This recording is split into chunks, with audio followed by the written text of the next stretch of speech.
right, well, welcome to a live episode of The Kid Stays in the Podcast. I am one of the hosts, Trey Cooper, and joining me today is... Extraterrestrial Solo Cooper.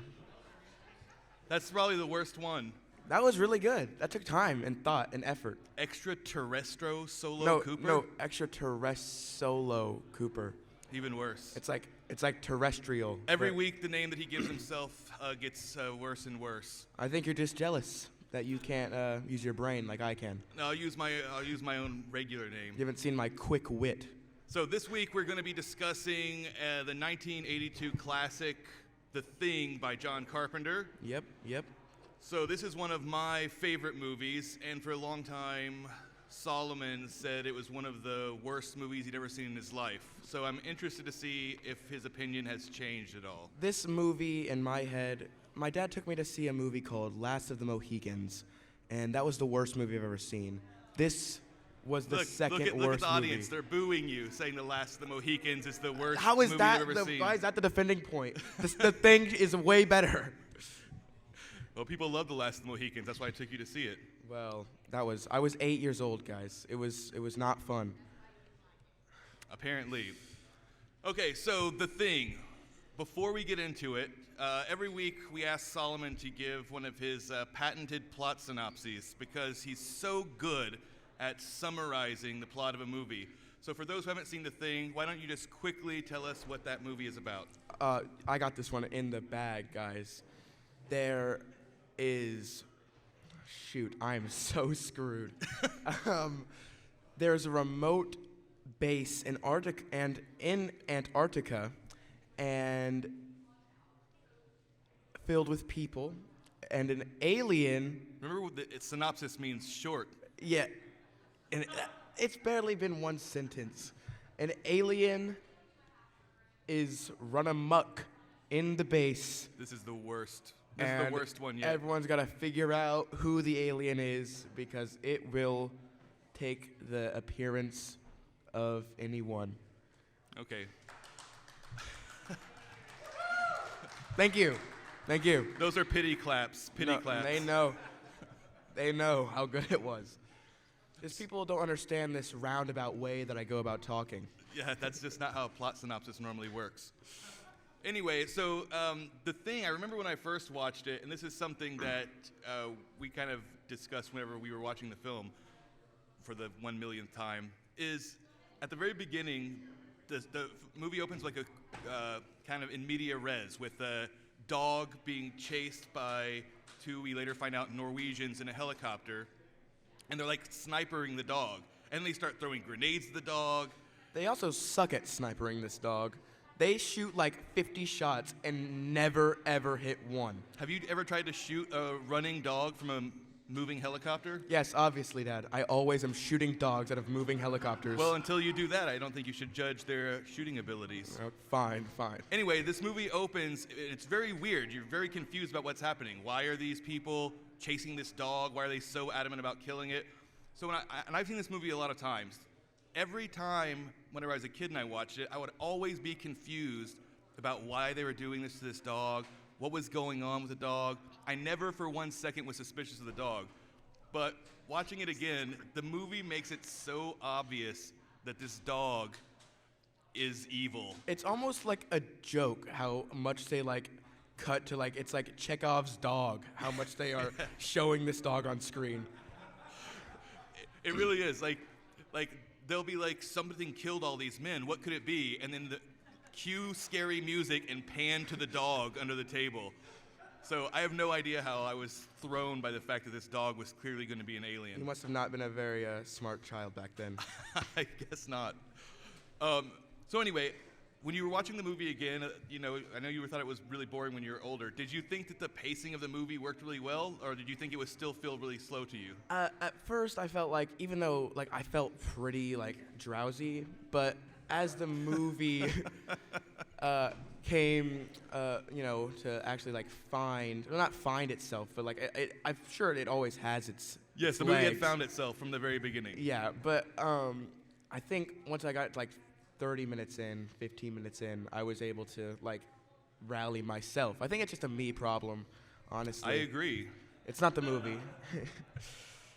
But yeah, I thought it was placed quite well. Yeah, I mean, because if you think about it, the movie opens with pretty much an action scene that's kind of confusing. You don't know what's going on. They immediately go to this other base where they find essentially what is going to happen to them. Yeah. You know, the Norwegian base is completely decimated. Everybody's murdered, and everything's burned up. Yep. So it's some pretty heavy mega foreshadowing. Yeah, heavy foreshadowing there. But yeah, then pretty quickly they put the dog in with the dog who, in case you haven't figured this out yet, is an alien pretending to be a dog. And they put him in with the other dogs, and the movie escalates from there. Like, it doesn't really let up pacing-wise. So what did you think of like the special effects and the alien effects when they actually first show it, when that dog starts murdering all the other dogs? These aliens are so scary. It's all practical, right? Yeah, it's all practical. I mean, it's 1982. I don't know what else they'd be doing. Well, what if they were doing some really gross CGI? In 1982? Well, I saw some weird ship in the very beginning of the movie. That was hand-drawn. That was hand-drawn? Yeah. What if they were drawing it, all those aliens? Okay. That could have looked really silly. But yeah, they all looked really, like, genuinely, like, real, and they did a great job, like, actually, like, getting an idea of what extraterrestrial life would look like, and how, like, unsettling it actually is. Yeah, I think that every single time I watch this movie, that first scene where they walk in and the dog starts, like, splitting apart and his face breaks open, and then all those tiny little tentacles just start flying out of his back. It's really, really creepy. What? Just such graphic detail.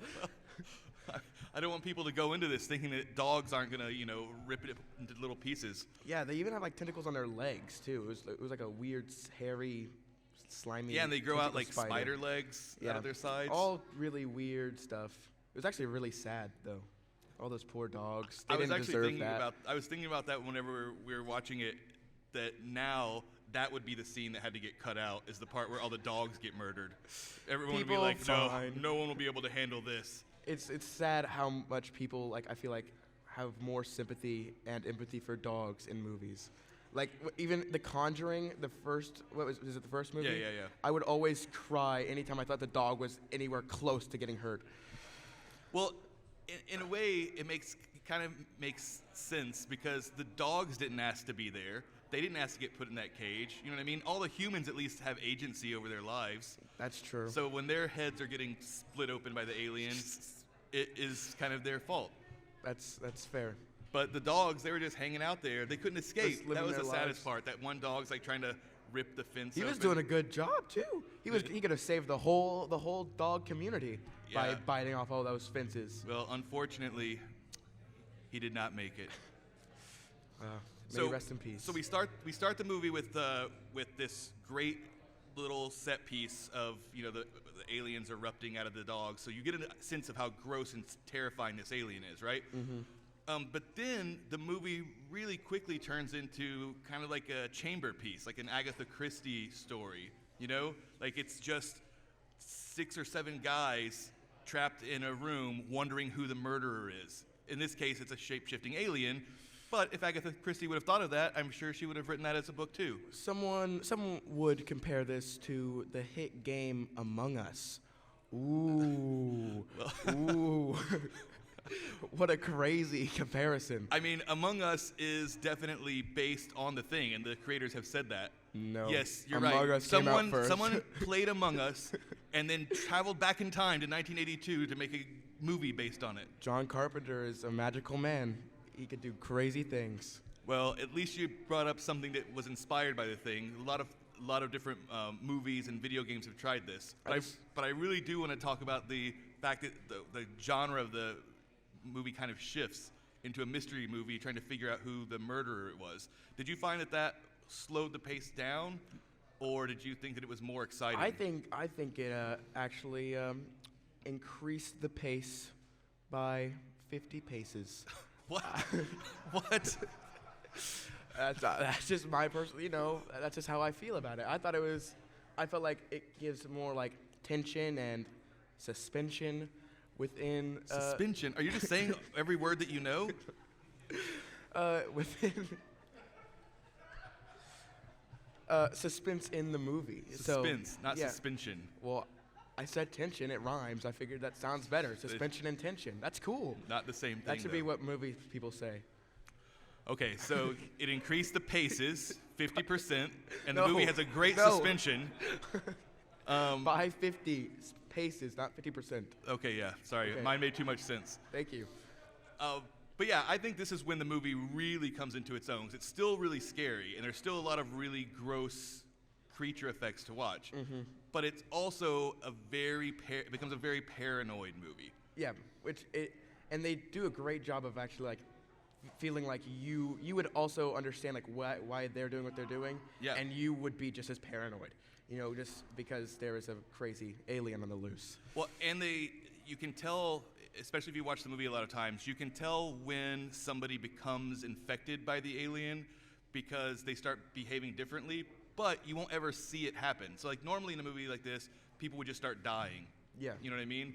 And then you're left with this slowly, whittling down the roster of characters until there's only a couple of options on who the killer could be. But in this, the killer just turns into the other person. Mm-hmm. So we kind of got into a discussion about this, and I'm sorry for anybody who hasn't seen the thing, but the doctor character, I believe is played by Wilford Brimley, he... Dr. Blair, right? Yeah. Okay. But I get the two doctors mixed up, so maybe it's not Wilford Brimley, and I'm going to look like an idiot later on. Don't fact check me. But anyway, we kind of argued about this. Do you think that he turned into the alien, like when you see him kind of figuring it out, or do you think he got infected later on once they locked him into that room? No, I think he got infected later on. I don't know how, because he was locked in a room, but he had to have, because the difference in like how he talks, because people talk in a more like weird, or I talk in a weird roundabout way, as I said earlier, but as soon as I think he got infected by an alien, he's instantly like, hey, please let me out. I'm not bad at all. I'm not planning on harming anyone. That's literally what he says. He does say that, but it can be read as, oh, he's clearly an alien now, but we also know that he just tried to destroy everything in the base to keep anybody from getting out, which, by the way, I would say almost 100% proves that he was not an alien at the beginning. Yes. Otherwise, he wouldn't have tried to destroy every means of them escaping. Yeah. Because yeah. I said yeah a bunch of times. Yeah. But whenever they come to the thing and you can tell that he's turned into an alien, he definitely is very sus. It's like the brain is completely, like, I feel like, in my head, I feel like the aliens just can't, like, transform into give all the pathways that a human has. So I don't feel like it'll ever be able to, like, talk normally. I mean, it's able to blend in as long as it's just standing there being like, I'm a human just like you. But when it has to, like, say things like, let me out of here, I'm not going to harm anybody. It has, like, no feeling to it. It's like an AI, like, regurgitating words that it knows. Yeah.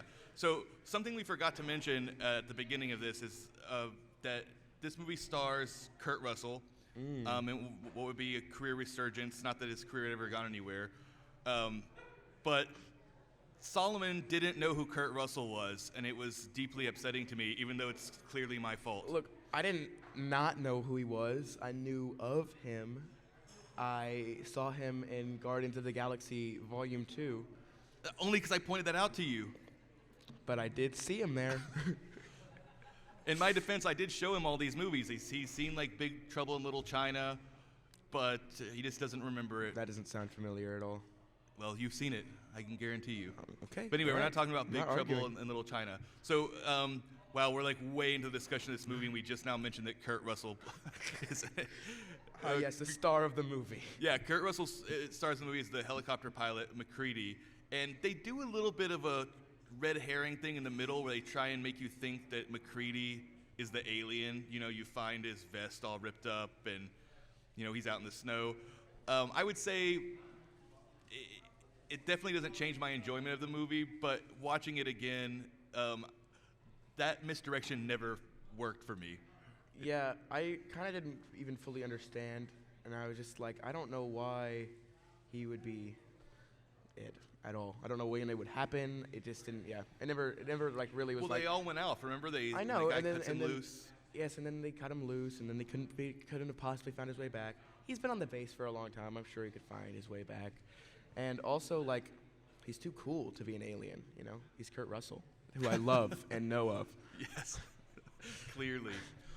So the special effects in this movie were done by, what's his name, Rob Bottin. Yep, you got it. Good job. With the exception of the dog effect at the beginning, which was a pretty spectacular effect. True. Which was done by Stan Winston, who's an incredibly famous special effects artist. But I think that I saw that Rob was working on this movie every single day, 7 days a week for a year. Yep. To make all these effects. So you think about this is 1982, and kind of the big pinnacle special effects scene is the autopsy, the second autopsy in the middle. How do you think that scene as a whole stood up? Was there some hokey bits for you as somebody who's grown up watching a huge amount of kind of photorealistic CGI, or do you think it was still effective and slimy and gross?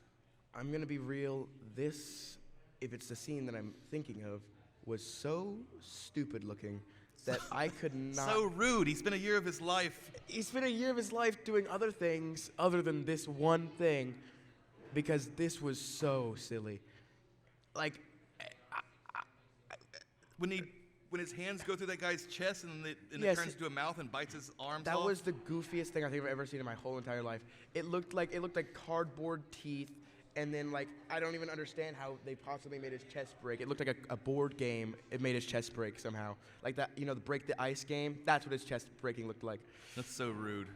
It just looked really silly. I thought it looked fantastic. And it was so random. But Why then, why does his chest just turn into a mouth? It's because it's cool. It's not that cool. That's just so. If it looked cooler, then sure, it could have been cool. What about when the guy's head is stretching off his body and turns into a spider? Do you think that was cool? That was fun. It was pretty silly, and I liked it. It was silly. Oh, it looked fun and silly. I feel like it was more of oh, this is kind of funny. What was ridiculous? What was ridiculous is when they killed the spider head thing. You were like, oh, that was a joke without a punchline. Yeah, which I know. don't understand. Because it was it looked funny, and I thought it was gonna do some really funny What, you thought it was gonna tap dance? I thought maybe put a top hat on, but no, it didn't. It didn't even kill anyone. No, they killed it. Yeah, but he didn't get to even poke anyone. He just walked past them, and then they were like. You know what's upsetting to me here is not that you thought it looked silly, it's that you don't seem to have any respect for the artistry that was going into these effects in 1982. I thought it looked good. I just You thought said it looked stupid. No, I said the other thing looked stupid. This one looked kind of funny. It was oh, look at this funny spider head. Ha ha ha. That's not. Do you think that's what John Carpenter was going for when he made the spider monster? Yep, I do. I do think that. What did you think though? Whenever the spider, this is one of the things that the movie keeps doing. I'm pretty sure they were just using reverse shots. That's the wrong word. They were running the shot in reverse. I think they got a lot of special effects from just doing that. But whenever the legs came out of that spider head, they used that effect a couple of times. It does it with the dog. Yeah. I felt like that shot, at least, was always incredibly effective and still would work today. Yeah, I mean, I thought it was effective. I thought it looked cool and a bit ooh, this is a scary head. But it wasn't that scary. But I thought You said it was funny, so it's not very effective if you're not trying to make a comedy. I mean, I think a funny sight gag is effective if it was just to break up the movie a little bit. So we watched a couple Why of... can't that be a thing? Because it's not... He wasn't trying to be funny, so it's You not don't effective. know. You don't know John Carpenter like I do. Halloween is my favorite horror movie. Yes, and almost none of the scares in Halloween 1 are meant to be funny. And he's trying to something new. Okay. We're gonna table this non-point that you're making. Fine.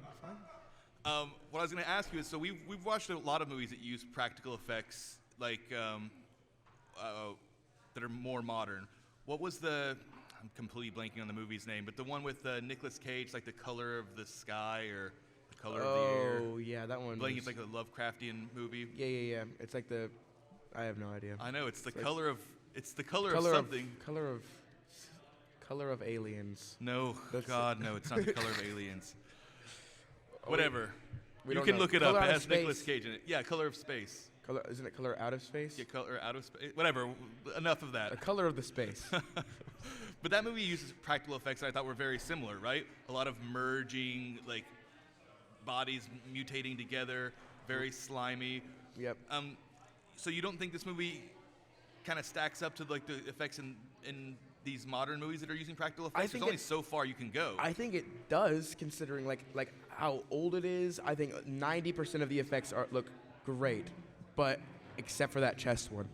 All of them look really good except for the one with that autopsy scene. I'm not going to deny that the chest breaking scene itself doesn't. They probably could have done a couple more passes on it. You know what I mean? Mm-hmm. But I mean, I think for the time, it's still a really good effect. Sure. But yeah, his chest. Oh man. What? All right. I was trying to bring it to the effects, which I thought at least would be a fun thing for you to talk about. It was fun. I had a good time. So after a while, all these guys have been in this remote cabin. Half of them have turned into aliens by now, and they come up with this blood test. So what did you think about the way that whole scene played out? This blood test. Do you want to explain the blood test? Was the only thing I remember from the movie. Is just all I was gonna say. I mean, I can't explain it. It's the only thing you remember from the movie? No, from whenever I first watched it. Is what I meant. From when you first watched it. Yeah, Okay. yeah. So basically, the idea of it is because they're like weak to flames or fire, and so basically they draw your blood and then like heat up a hot needle or hot wiring, and then dip it into the blood. And because each cell is like an individual organism, it will react and then like attack you, and then you can tell whose blood is the alien. Right. Yeah, because the alien, each cell of it is its like own entity, basically. Well, I said that. I thought. Oh, okay. I mean. So anyway, so what did you think about because here's the thing. This is supposed to be one of the like seminal moments in this movie of it's so tense, you don't know who's going to be the thing or not. And on top of that, you then obviously somebody does turn out to be the thing, and you have another kind of big effect shot. So I feel like this is another time when the movie was veering for you from being funny because you thought the old special effects were funny and being like tense. Okay, so this part like was super. I thought was like a really fun scene, just like because you feel every single time he's like heating up the needle, you feel it. Yeah. And like they really have a good way of like drawing out that time and making you feel that like tension. And when the blood finally does react that one time, it that actually was like scary. It explodes. It like turns into like a little mini monster. Yeah, it was like it was like a jump scare for McReady and I. Yeah, it was fun, but we're gonna have to go to one more funny effect. Basically, one of them obviously is the Thing, and he's going crazy, and then he starts eating my favorite character's head.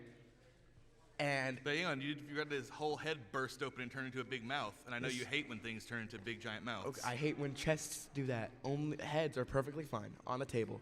But yes, his head turns into a big giant mouth, explodes his head, and that big giant mouth appears.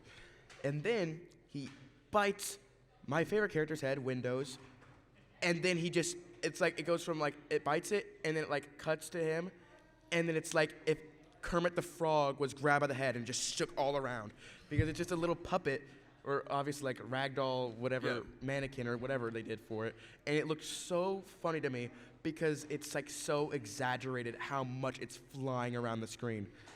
Yeah, I agree. I think that this is the one effect that I think they should have just not been showing anymore, because when it grabs him with his big giant head mouth by the head, it's scary looking. It's like, oh no. But as soon as it cuts back to it, it clearly has been replaced by a rag doll, and it's just flopping all over the place, and it looks fairly ridiculous. Yeah, every time I imagine it, I giggle a little bit.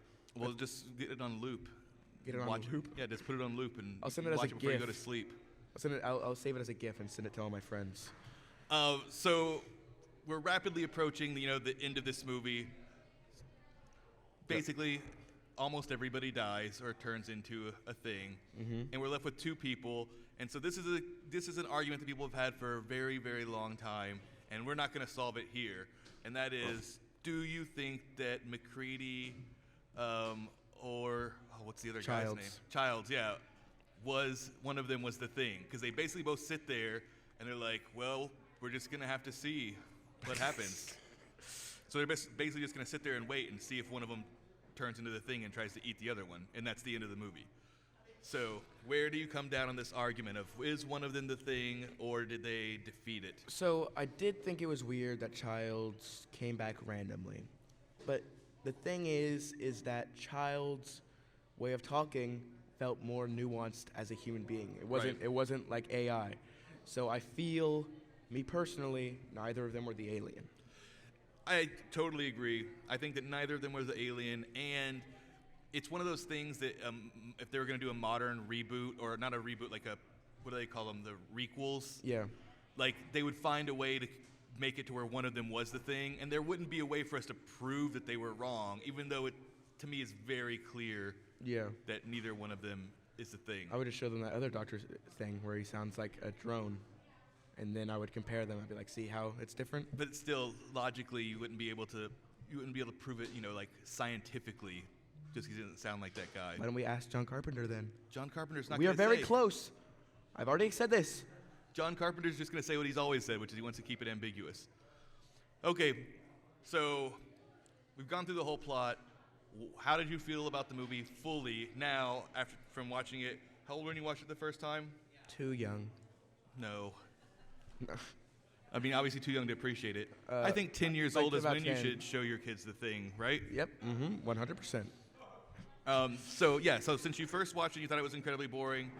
What would your rating have been then? What would your rating be now? I think then I would have given it a 3 or 4. Now I'll give it like an 8. That's fair. I think an 8 is good for it. I think it with those silly effects aside, I feel like it did a pretty good job. Quite frankly, I think the silly effects even it makes it enjoyable just in a different way. Yeah, it breaks up the movie. I'm telling you, it's all on purpose. It's all on purpose. That head looking funny, on purpose. I promise. I promise. It's not on purpose. I know it, because it made the movie feel like a lot more fun.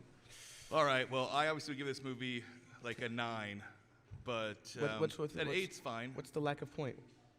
I mean, there's some plot points that don't quite add up, and there are some red herrings that, especially now, don't really work anymore. I mean, like I said, the dog and the McCready stuff. It's not that you're not very suspicious of them at all. But an 8's pretty good, considering you also don't like Alien. So what? Oh, Alien the movie. No, Alien the thing. I thought you meant like actual aliens. I was like, I love aliens. They're awesome. They're real. All right. On that note, I think we should sign off. That's our show. Thanks, everybody, for coming out. And tune in to Kid Stays in the Podcast, wherever podcasts can be listened to. Yep. We're on Spotify. Follow us on Instagram at The Kid in the Pic and on RogueMediaNetwork.com. Till next time.